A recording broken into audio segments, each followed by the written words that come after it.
Well, hello there, and welcome to another unedited episode of The Making of Pokemon Gemini. Um, so, I think I said at the last episode that I wanted to make this episode all about kind of terrain mapping and having tiles that tell you, which tiles are grass, which ones are water, which ones are cave, and all of that. But that's going to be very similar to the last two episodes because we're going to be using the same kind of tile-based system that we used for the region mapping and the collision mapping.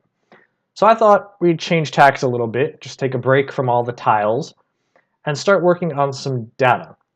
So once we do get to the terrain tiles, one of the things that we're going to have to work with is encounters, and which encounters we can find in different regions, and from that, like which ones we can find in grass and which ones we can find in water and all that. And that's a lot of data. So I could hard code everything, right? I could come in here and create sort of, I can create an initialization script somewhere and just start typing in like region data for region 1 equals, and then I'll have a list, and then I'll have to make a list of all the encounters and then add that list to the map, and then I could do all that, right? And that would be fine. But that would get annoying because every time I added a new region, I'd have to go through and create all of the lists and all of the maps and combine them in the right way to create the overall region map. And then every time I create a new level here or a new room, I would have to create another whole thing in the region map for the new room, which has regions inside of it. And it would get annoying. But luckily, there is an easier way to do this. So we're going to do what's called data-driven design. So data-driven design is exactly what it sounds like. It means the code is driven or run based on the data. So you just give it the data and the code will automatically know what to do with it. So before we actually start coding in the actual data, before we code in the actual sort of system to load everything in, we are going to decide what the data format's going to be. So I think the easiest way to store all of our data for any kind of data-driven aspects of this game is going to be with JSON. So JSON, J-S-O-N, stands for JavaScript Object Notation, and it's easy for humans to read and write, and it's also easy for computers to read and write, and that's why it's a really popular format for data. So almost any website that has a public API, meaning a way that you can ask the website for certain information and it'll give that information from its database back to you, almost all of them, if not every single one, has support for JSON. So it can give you that data back in a JSON format. And that's, again, because it's easy for computers and humans to read and write. So let me show you what I'm talking about. So if I wanted to, for instance, have a region, maybe that region has a name. And so we can just say the name equals, I don't know, Big Tree Town. Obviously, there will be better names for the regions. You know what?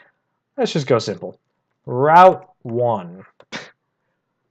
There's always a Route 1 or 101, so there. And so that would be the name. And then you could say, hey, the encounters in this region. So we could do grass encounters. And that would be a list of things. And then we'd have inside here each of our Pokemon. So, or I guess instead of name, we'd call it like species. For instance, let's say on Route 1, you have a Pidgey, because of course you do. And they are level 3 Pidgeys, and they have a chance weighting of 1.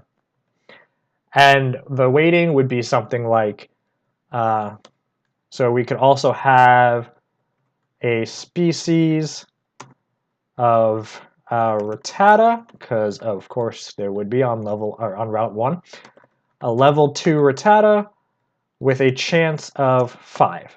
So if we had something like this, maybe that means that on Route 1 in the grass, you have 5 times as much chance of catching a Rattata as you do a Pidgey, but you can catch a level 3 Pidgey or encounter a level 3 Pidgey or a level 2 Rattata, right?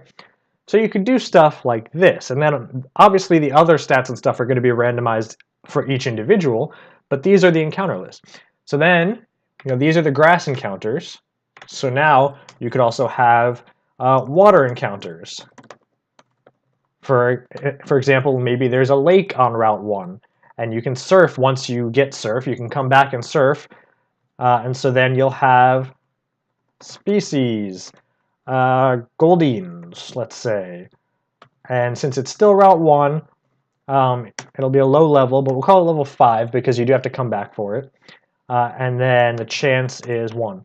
And if we leave it at that, then maybe just you can only catch level 5 Goldines, right? And so you see how this works. So it makes it really easy to write all of our data because if we want a list, we use square brackets. If we want an object, which is, or a map of like named keys to their values, we use curly brackets. We separate everything with commas, and that's pretty much it. So it makes it really easy to write stuff. So there are actually 2 ways that we could do this. There are 2 ways we could organize this. We can either have one master region file, which includes all regions across all rooms, and we could do something like, so this room right here, the first room right now is called room demo. So we could do room demo, and we could say the list of regions in room demo is like that, and then just so it's easier to read, let's do that. And then obviously we could put the other rooms here and blah, blah, blah. I don't think that's the best way to do it though, because that means if we want to go and change a certain room, we have one big giant file with all the rooms in it and all the routes in it, or sorry, all the regions within the room. And we'd have to go through a huge list. And obviously there's Control F, and we could always just say, oh, we're looking for room demo and do that. But it still is not very organized. So a better way, I think, of doing this, let's get rid of that, is to have one region file for every room. And the region files will be named the same as the room. Right? So the room, if the room is room demo, we could save this as, let's create a new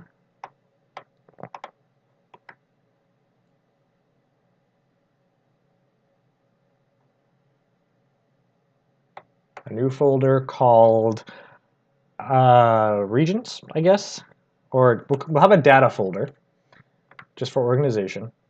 It'll be data/regions, and we'll call this room demo, or was it demo room? No, room demo dot region. Now normally it would be .json, but it doesn't matter what the extension is. So if we have this, we can call it .region just so that when we're looking through all our files, we'll know this defines a region, and the game will load it just fine, right? But obviously this is only one region, whereas room demo has up to 10 regions. In this case, if we look at room demo, we have 2 regions, right?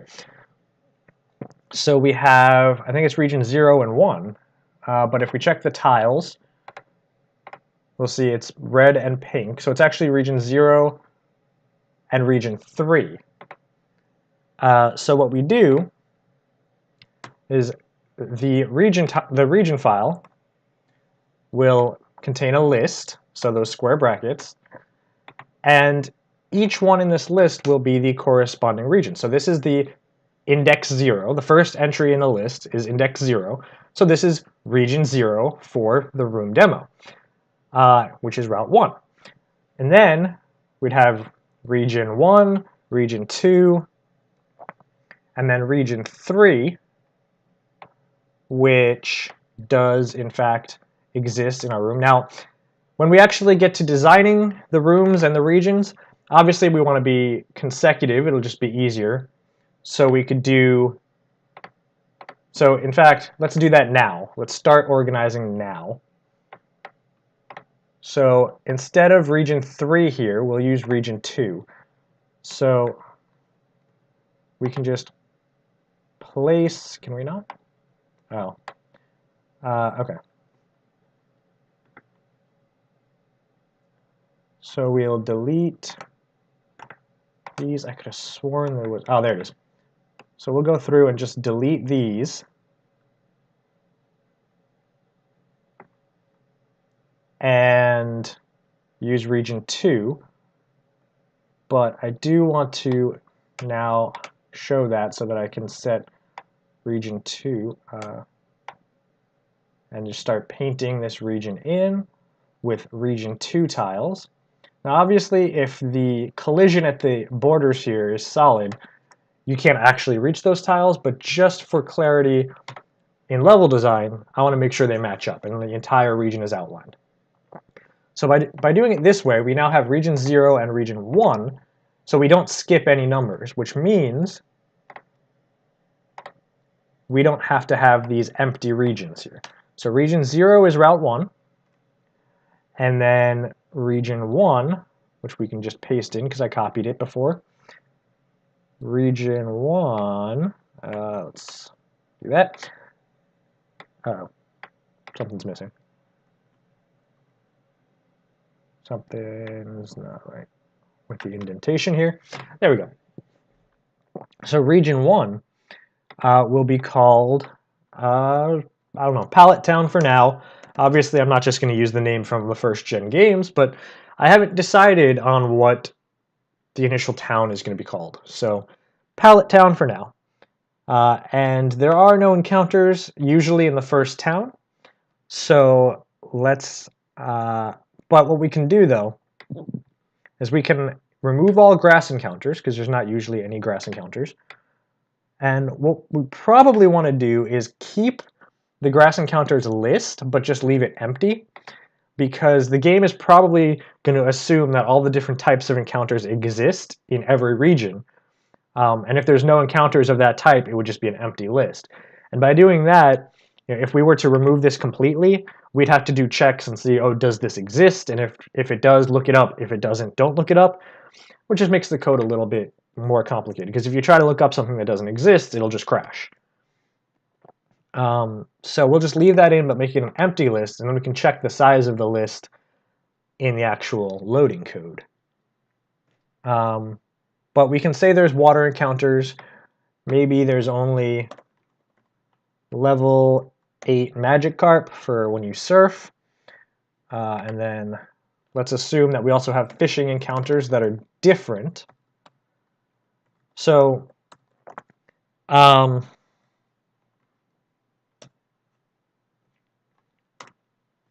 yeah, so I think what I'm going to do is have the different rods like in the older Pokemon games, because in the newer Pokemon game you have one fishing rod for all fishing, but the fishing system is very different. So I'm going back to the older system where you have the old rod, the good rod, and the super rod. But what I'm going to do is I'm just going to have one set of fishing encounters. The old rod will just have a hard-coded, like, you only get one thing, because that's how the other games worked. You only got Magikarp. And then the good rod and the super rod will actually look up the fishing encounters, but they'll use different weights to determine, you know, whether it leans towards the better ones or not. I think that's how I'm going to do it. Instead of getting actually different encounters for the two different rods, you're just going to have a better chance of getting rarer encounters, right? So for the fishing encounters, let's say you have Magikarp. On Route 1, we'll have level 5 Magikarps with a chance weight of 1, and maybe, I don't know, seals.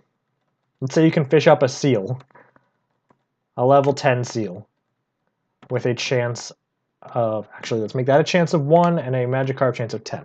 So you're 10 times more likely to get a magic carp than a seal. Now, in the actual game, none of these will be real Pokemon. I'm not going to include real Pokemon in the game to make it easier to deal with copyright problems should they arise. So this is just an example. Once we get to actually coding in the Pokemon, we're going to be changing all of these encounters to our custom Pokemon from the game, rather than real Pokemon. So this is just kind of placeholders until we get to actually coding in Pokemon. But, so let's say we have Pallet Town, where the water encounters are Magikarp, but then so are the fishing encounters. And in fact, the fishing encounters are exactly the same. It's just a Magikarp, but it'll be a level, I don't know, 3. So, Pallet Town, really bad encounters. No grass encounters, and then water and fishing encounters are just Magikarps, right? So you can see how we can easily define our regions and their encounters through this. And obviously, as we go on, we're going to need cave encounters and I guess building encounters, if that's a thing. I know a couple of buildings in the main games you can encounter stuff in. So maybe we'll do that if that becomes necessary. But for the most part, I think grass, water, and fishing and caves are the only thing. So maybe there won't be any caves on Route 1. So cave encounters will be empty. And there won't be any caves in Pallet Town. So this one is... No, that's not right. Yes, it is. Sorry. So then cave encounters is empty. So we save this as room demo. Okay. So this is our example stuff, right? We have different encounters, and our names are there. What else does a region need? It needs a name. It needs encounters. I think that's it. Those are the only properties of a region. Like when you go from one area to another in the game, all it affects is your encounters, right? And it pops up the name and stores the name with any Pokemon you catch there. And it has a different list of encounters for each area. And I think that's it. So for now, that'll be it. And then if we need to add any properties later, because we're using this nice JSON data format, it'll be really easy to modify it in the future.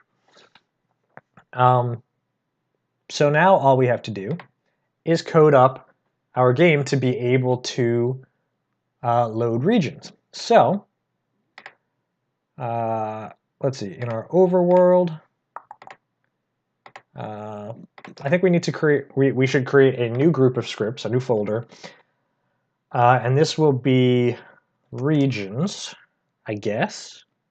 I don't know. For now, we'll have a regions thing. I don't know if we need a whole folder just for region code, but we might, so I'm going to do that. I'm going to create a script, and we'll call this load regions. Is that? Yeah.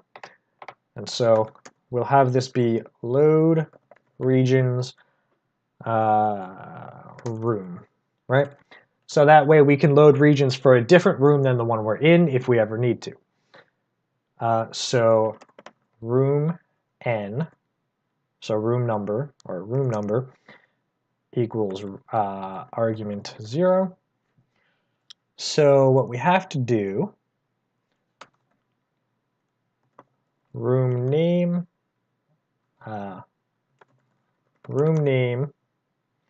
equals room get name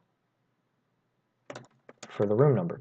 So now we have the name of the room. So for instance, if we pass it room demo, it'll get the name room demo.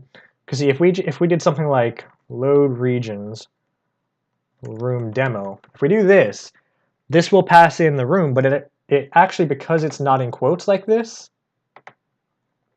what it's actually doing is it's converting it into the index, the room index. And now the room index does not change when you move it around in the list, so it's whatever the index was when you first created it. And so if you rename it or something, the index stays the same, and the index is used for all sorts of things in GameMaker. For like when you change from one room to another, you pass the index, not the name. So we're gonna be able to pass in the index, and then using this room get name function, convert that into a name, into a string like room demo. So now from that, we can load the file. So the file is going to be in roomdemo.region or data/regions. So we want to have a file name, which is, did I capitalize data? I think I did, right? Yep, I capitalized everything. So it's data/regions/room_name.region. So that is our file. So then we can do f, or let's just call it file, equals file text open read file name, or yes, file name. So now we've taken the, we've taken the room index that's passed in, we've converted it to its name, and then we've used that name to find the file name, and then we've opened the file. However, there is one last thing we need to do, which is that program directory. So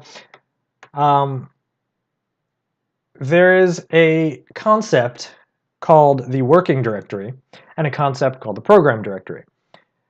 The working directory is the folder where you've opened the game from. The program directory is the folder where the game file, the executable file, actually exists. So we're going to have all of our data in the same folder with the exe. But for instance, let's say someone makes a shortcut on their desktop. When they open it from the desktop, even though it routes back to the program directory and loads the executable from there, the working directory, where all relative paths are, is actually going to point to the desktop. And the data folder won't be on the desktop. So if they do something like that, if we just let it be a relative path or use the working directory, it would break because it wouldn't be able to find the data folder.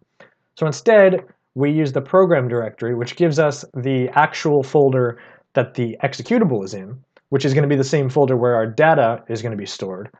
And so that allows us to, actually find all of our data regardless of where the person is running the game from. I hope that made sense. But yeah, so this program directory is not needed for the most part unless someone wants to make a shortcut of the game, in which case, without this, everything would break. So yeah. So we have our file now open, and if we look, it's file text open read, which means we're opening a text file for reading. And now we have to actually read it in. So we'll call it JSON string, and we'll start it as empty. And now we just want to keep reading the file until we've finished reading everything. So we do while not file text end of file, EOF stands for end of file.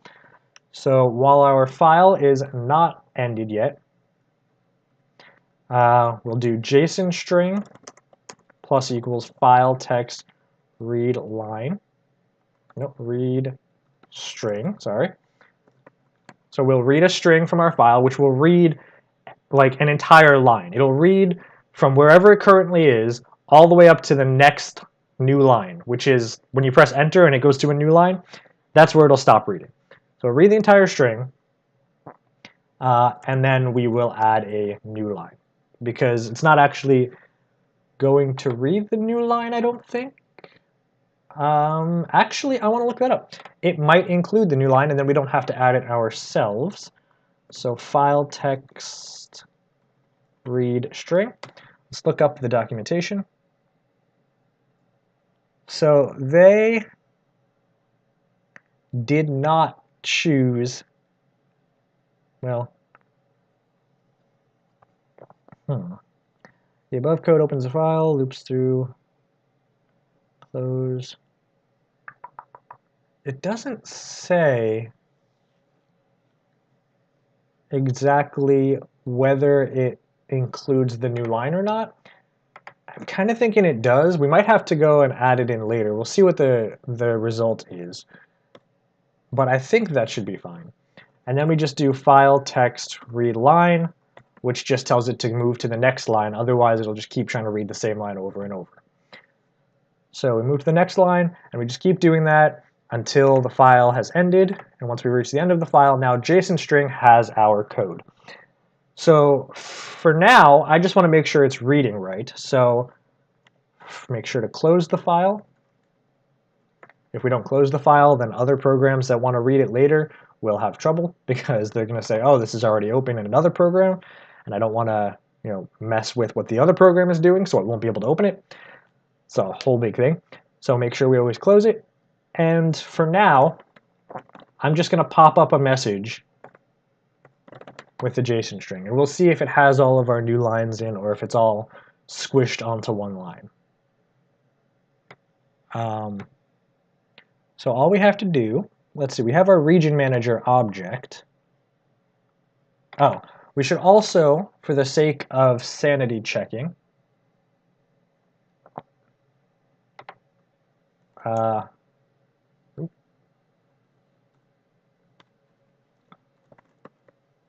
before we open this, we should check if the file even exists. Because if, for instance, we load up a room that we haven't created the region file for yet, or for whatever reason the region manager ends up in a room that doesn't actually contain overworld region data, we don't want it to crash. So we will just check if the file does not exist. If the file name does not exist, then we'll just immediately return false. And that just means we were unable to actually load the file, and then we'll return true if we are.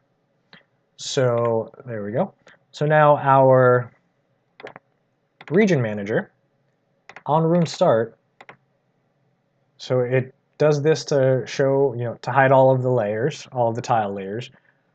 But then we want to, actually let's put this at the bottom, and we'll say hide functional tiles. And then we'll say load region data, and we'll say load, I'll say var region data loaded equals load regions. And then we can pass in the current room, right? So remember, load regions takes in a room as an argument, and that's the room that it uses to load the data. So we could actually make this code a little smarter if we wanted to.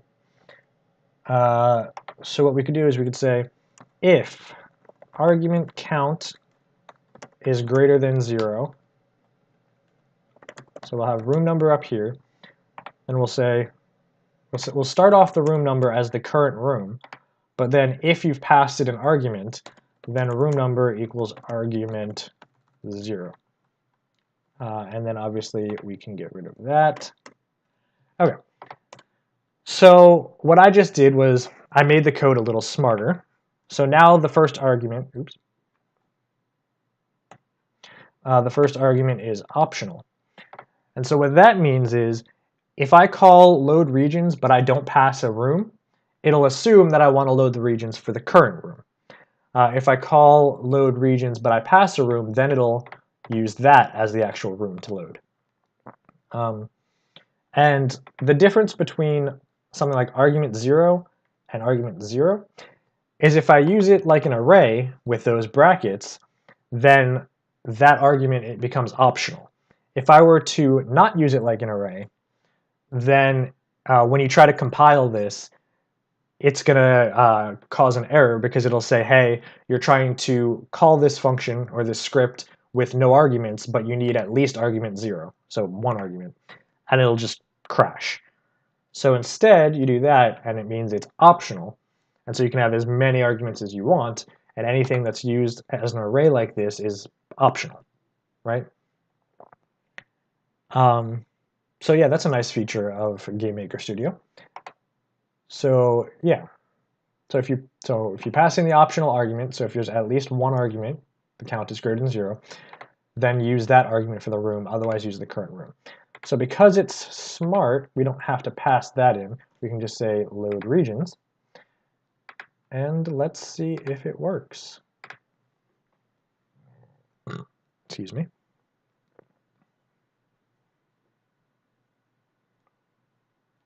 So it should, oh, nope, immediate error. Execution error, variable get file name. If file exists, file name. Did I forget to define file name? Oh, oops. I didn't capitalize this N, but I used a capital N here and here. That was the problem. So let's try that again. And basically, even if the region manager is in the initialization room, which I think it is, it should just return false, right? Okay. Nothing popped up, though. Interesting. Interesting that nothing popped up. So if the file doesn't exist, we're going to have some debug here. So show debug message. Couldn't find file, and then have it tell us what file it's looking for. I think the problem is that when you temporarily run it, it's not putting the program in the directory that I expected it to be in. So yeah, so it's not in the same directory that we just saved our region file. So this is the debugging part of coding, which is like 50% of coding at least. But now, because we have supplied the file name, we should see exactly where it is. Or not. Interesting. So that's not the problem. So it did find the file, so it is where I thought it was. But it... Oh, no, sorry. That's a debug message. I did not run it in debug mode. So if you run the debugger with it, then you'll see those debug messages. I'm so used to just having it pop up messages for debugging. Now that I'm actually using the debugger, I don't know where to do. All right, so somewhere here we should have our messages. It's been a while since I've used this. Where's our messages? So scripts, regions, load region. Did it not give a message? Where? I'm so confused. The last time I used the debugger was in an older version, and they really changed stuff. So we've got some breakpoint stuff here. Where are the debug messages? Debug. Okay. Quick check. Show debug message. Here we'll create a custom one. It's shown in the compiler window at runtime. So it's not part of that. It should have been shown here. There it is. Well, that's me being stupid about the new debugger. So anyway, it couldn't find a file. So okay. So you see, the program directory is... Oh. It's pointing to... Okay. It's pointing to the actual program directory of GameMaker, which is a slight issue. Is there a way to change that? Maybe in the project properties? Windows.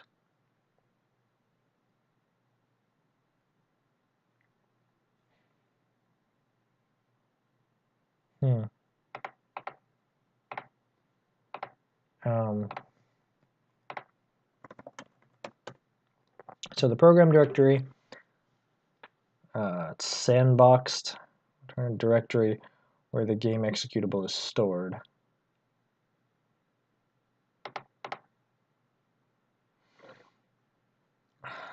Oh man, they changed it so much. You used to be able to just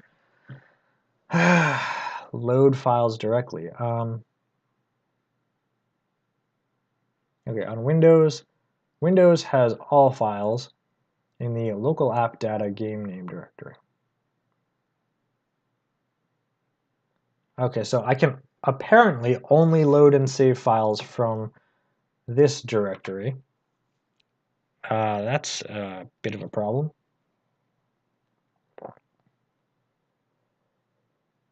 Local app data game name. So how do we... okay, so let's do a little bit of checking. Don't mind this. Local app data. Pokemon Gemini should be in here somewhere. Or, yeah, Pokemon Gemini. So here is where everything is going to get saved to. So apparently the program directory is no longer useful. In older versions, you could actually save and load anywhere on the hard disk. This is going to put it here, which is a bit of a problem. Yikes. This actually turned out to be more difficult than I thought. So if I create an included file here, can I...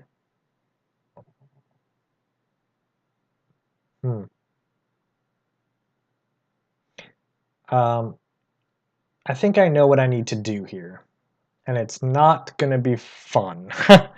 But let's see if we can make this work. So we have saved our data folder here. So if we were to zip this folder and call it data.zip and include that, we should be able to... no? Oh, this is actually going to open it. No, I don't want to open it. Let's see, properties, there, properties. So copies to...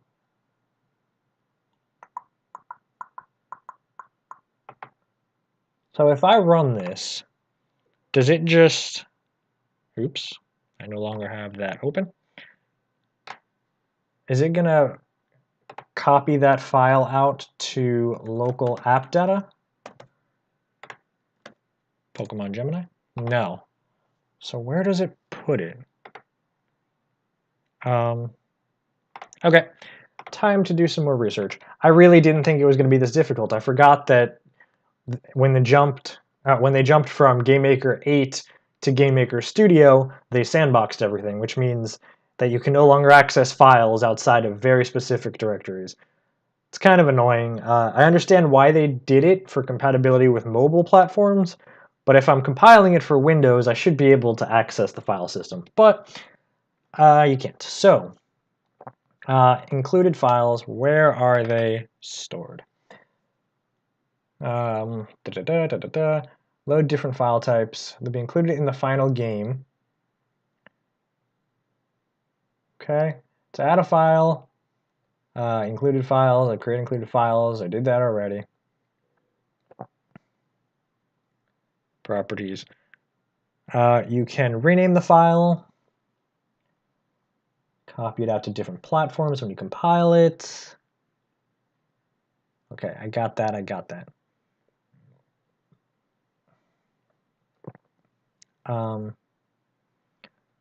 I got that. No, blah, blah, blah. A file will be stored with your current project in its own folder called data files in the project. If you have chosen to change the name of the file, this folder are not the original files. Okay, so it would be in data files in the project directory. But we can't access the project directory, right? So if we come into the project directory, which is GameMaker Projects Pokemon Gemini, we have data files, and that's where this goes. Okay. So, okay. So I need to figure out where that file actually is accessible. Because if it's in included files, obviously it has to be accessible to the game, because what would be the point of allowing us to include files that export to one specific directory and then not being able to access that directory, right? So it has to exist. And there's the region map, which we're going to be changing in the future. But, okay, so there is file in working dir. If the file exists, working directory data files, right? Because that was the thing, data files. And it was just data.zip, right?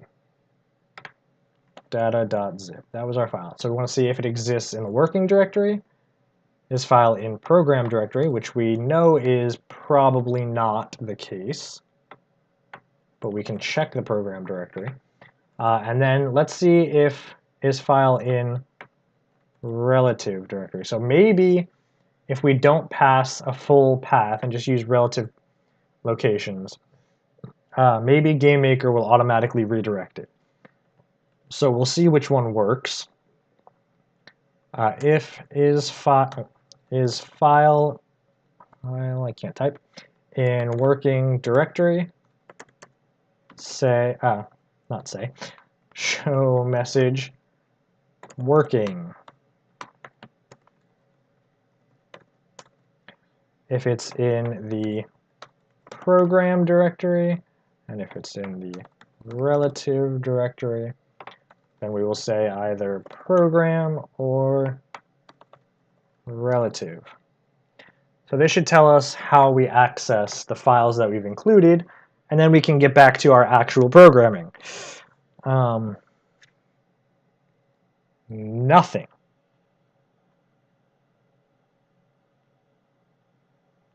Nothing.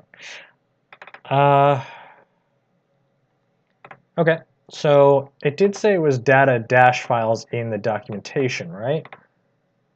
Which was not the folder we saw, but maybe that changes later. Because it says right here, it will be stored with the current project in its own folder called data dash files. So even though that's not what it showed in the actual Windows Explorer, maybe when it compiles, it changes the name for some reason. So let's see about that.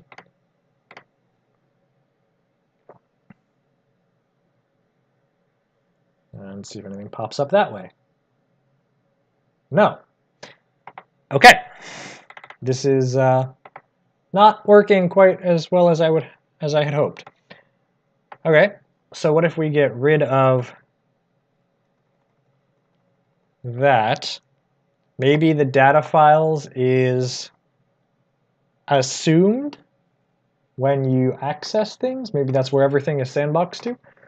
So let's remove the data files.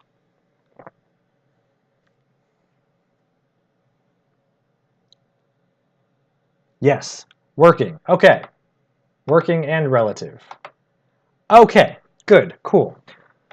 So now what we just learned is that anything included here is going to be accessible in the working directory, and that if you have a relative path without the working directory, it redirects you back to the working directory anyway, which makes sense, but not the program directory.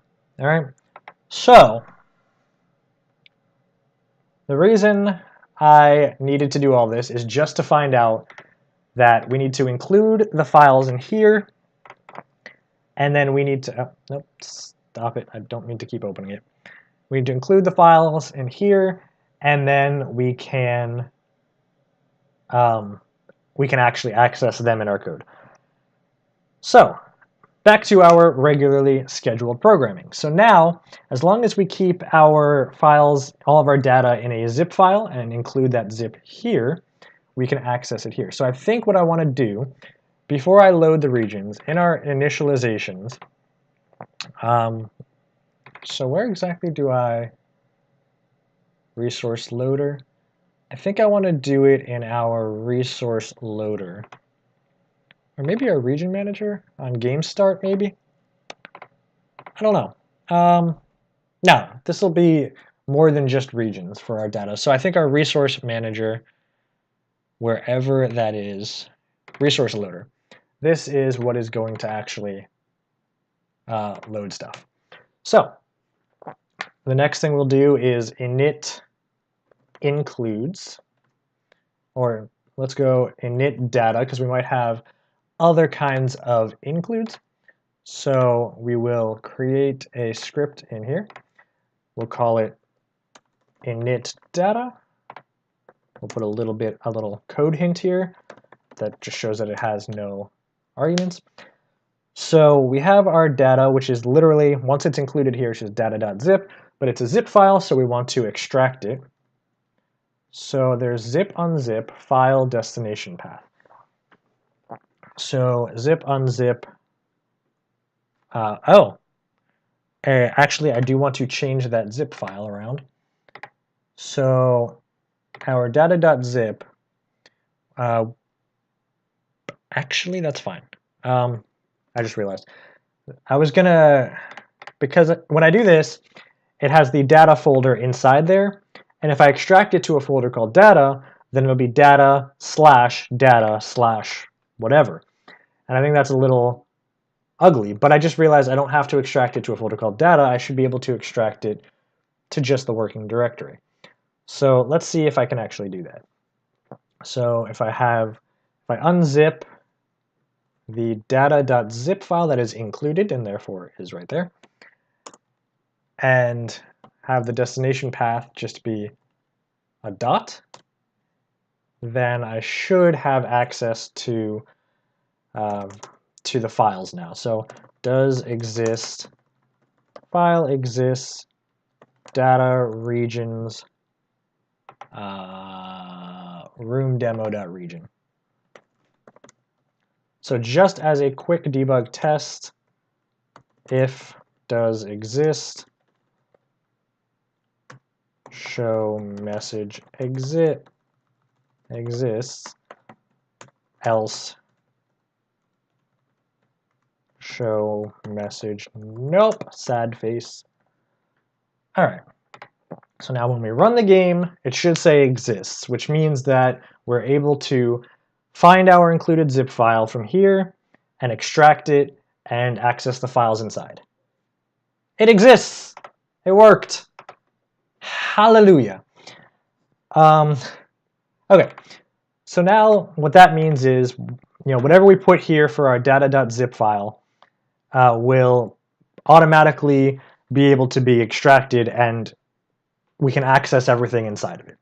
So whenever we update our data files in here, we just have to zip it again. So replace this with that zip and then re-include it in here and everything will be accessible. Kind of annoying, but sure. So now the key thing here is that we don't need the program directory. And that should be fine. So couldn't find the file, that's fine. So that'll tell us whether it could find the file or not.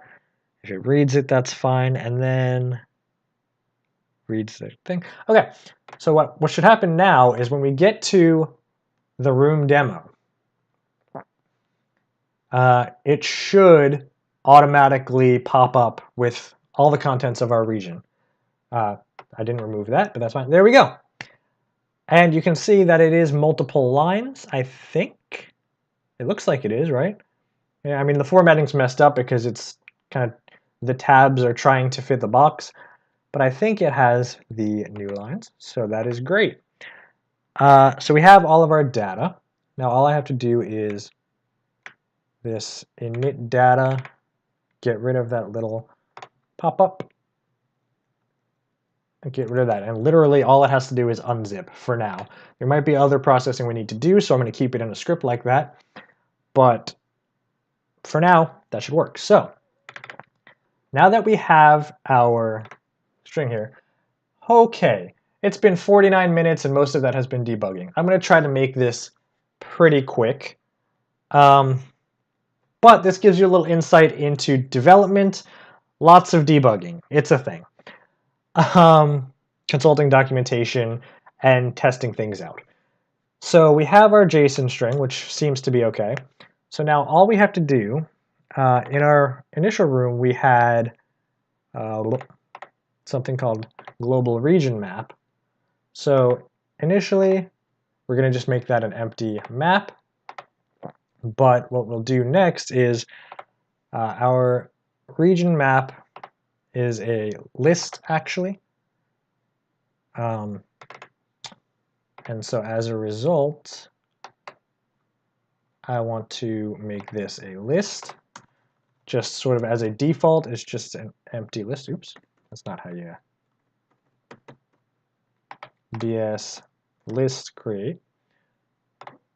And then we'll go global region map equals JSON decode JSON string. So this should convert everything into a list of regions. And so now our region manager has to use that new format because originally it was set up to assume it was a map, and now it's actually a list. So on room start, we load regions, region data loaded. That's fine. And then we'll have a thing here. If region data loaded, if it couldn't load the region, we will show a debug message. So we'll print a log saying, well, no, we don't need to do that because the region manager might persist into non-overworld regions or whatever, and it's nice to know that it failed for later in case we need to debug, but we don't actually need to do anything with that. If it fails, it'll fail silently, which is fine. So everything, we have the region name and all that. So all we need to do is do the lookup differently in our step event here. So rather than looking up the region map in here, what we're going to do is we're going to say if ds list size global region map is less than or equal to region ID. So in other words, if the region ID is like 3 and there are only 3 regions in the map, then it won't have anything, there won't be any data to load for that region, because that would mean that the ID would be 0, 1, or 2, and then there's no 4th one. So only if it if it does that, then we should show an error. But show, well, yeah, that's fine. We'll show an error saying tried to load region region ID, but there are not enough regions in room get name room. And then abort. So yeah.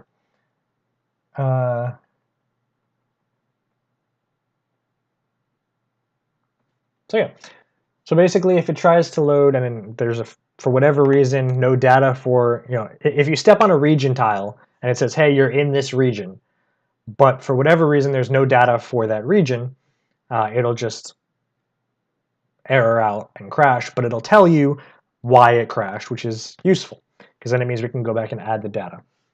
I really should be making this a little faster. Sorry. This is just going to be a long episode, I think. So now we have the region, and it's a list, so we use this syntax. So the question mark is for looking up keys in a map. The bar is for looking up indexes in a list. So now that it's a list, we use that. But then each region will be a map. If the region is undefined and it's not the current region, then we set the current region to that map that will be looked up from the list, look up the name, and instead of wild battles, let's just call this grass battles.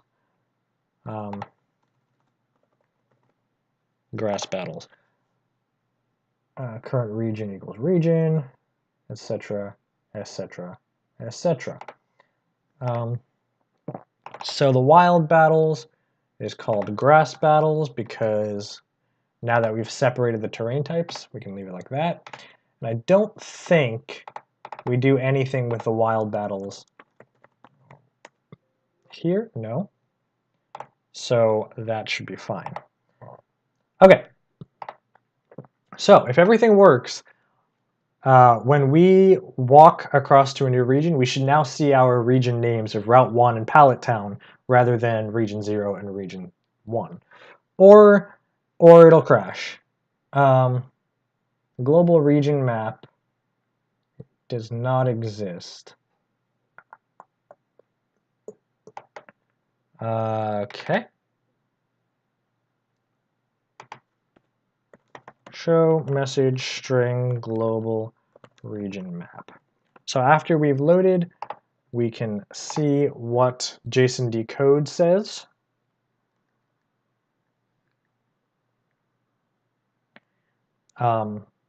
It should be 33. That is a valid index. Okay, so it is parsing the JSON correctly.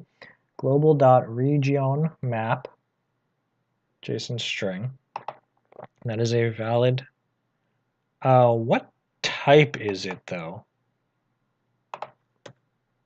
If ds list exists, no?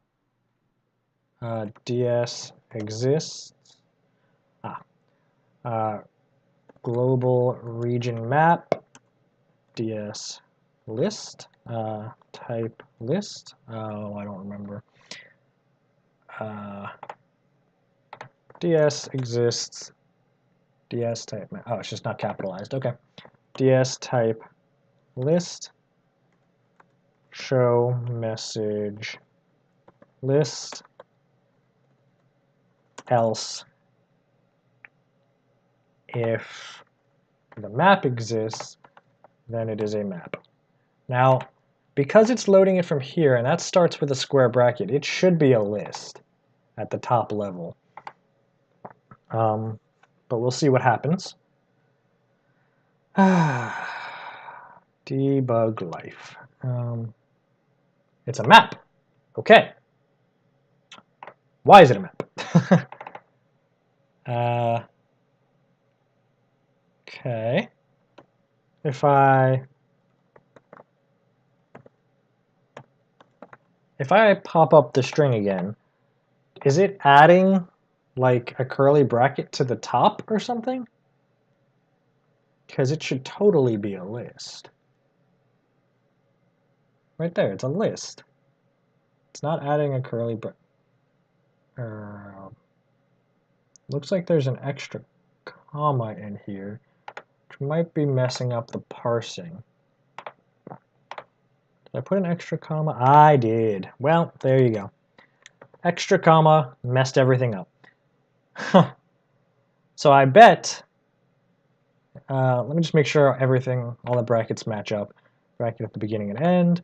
And we've got this one for, and that one. And then in here, that and that. And in here, we've got that matching with that matching with that, and that matching with that. No extra commas. Okay, so if I save this, and again, we have to re-add it every time because sandboxing is annoying. We simply send to compressed folder so that now we have this updated. And we can delete that and then add it back.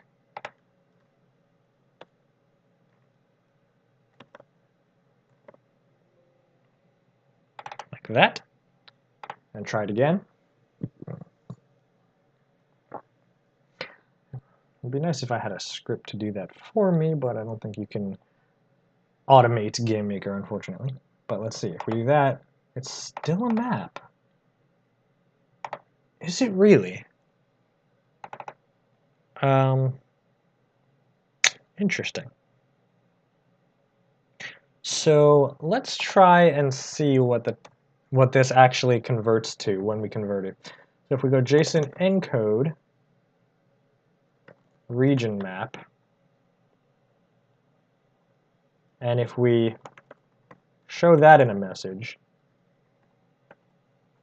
so now what we're going to see is after converting it to actual maps and lists and stuff in memory, we're converting it back into a string of JSON, and we're going to see what it converts back into.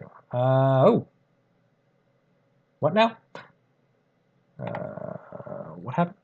Did I forget the global part? I did.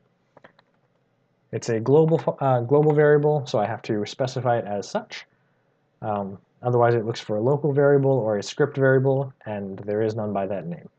So, yeah. Oh, look at that.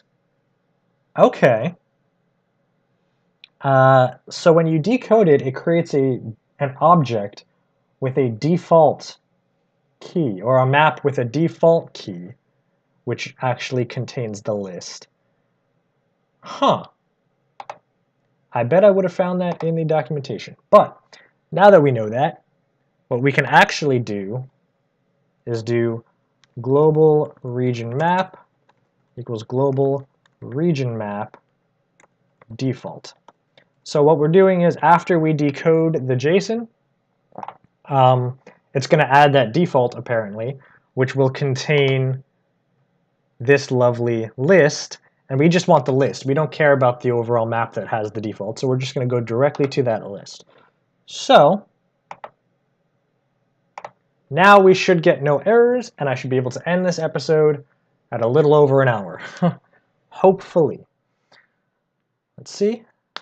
Nope, still, oh, there, tried to load region 3, but there are not enough regions. Really, it tried to load region 3. Why is it trying to load region 3? Oh, I know why. So we changed all our region tiles around the border. We did not change the starting region tile. So that's still from region 3, which no longer exists. So let's get rid of delete that, and then take region 1 and place that there. See, that is why we put in debug messages like that. So when we get an error like that, it's it's an error in our level design, not in any code, and that lets us know exactly where to go to fix it.